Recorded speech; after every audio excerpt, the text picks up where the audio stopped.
Hello, I'm Vandna Saxena, a principal of a school and a teacher for the past 30 years. In this video, I'm going to be sharing with teachers about some simple tips to improve listening of children in our classes.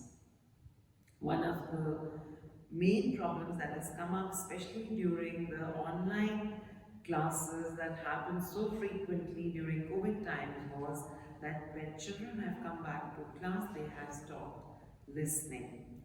So the first thing that we need to do as teachers is to distinguish to them uh, passive listening and active listening skills.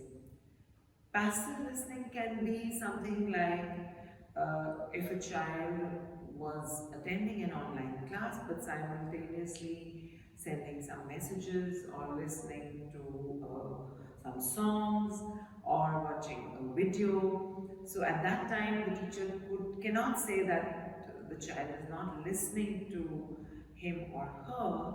However, what gets compromised is the ability of the child to distinguish the minute details of what has been heard.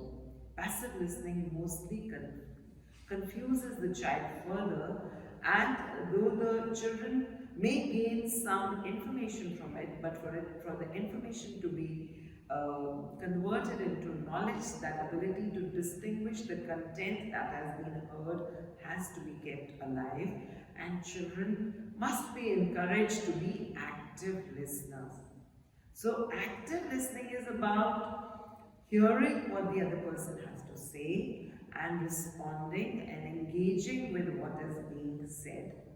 Mostly as teachers, we are able to identify the listening of the children through their body language, the expression in the eye, through maybe a thumbs up sign, the nod of the head, or simply in the way the student looks up at the teacher, or even trying to ruffle the book and trying to find answers to some of the questions that are asked in class.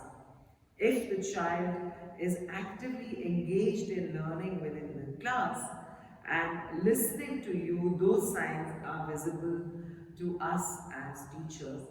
One thing to note is that it's possible that the child may be showing signs of listening to you, but will begin to understand only after a certain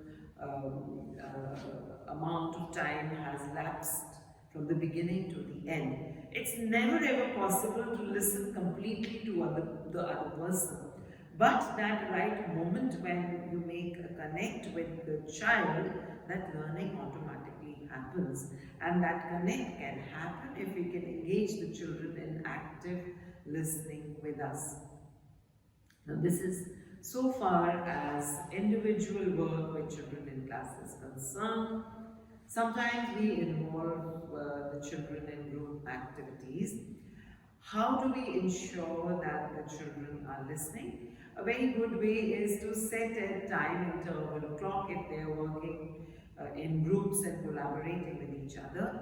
So set the time limit, you can set an hourglass clock on every table, and you can keep on specifying the time. Let's say, okay, for 2 minutes we are going to listen to each other, and stop at the end of the 2 minutes and then let the other person speak and let them both create information together and understand the power of listening thereon.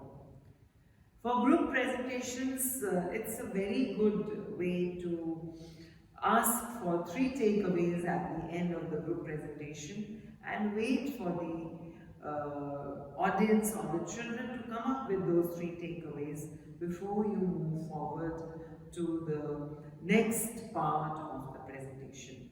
So by taking these simple feedback from children for the teaching that's happening in class, we make every child accountable for his or her learning by drawing them into the learning process by asking them several questions and keeping them engaged and excited about learning. A short way of ensuring that the child is an attentive learner. class.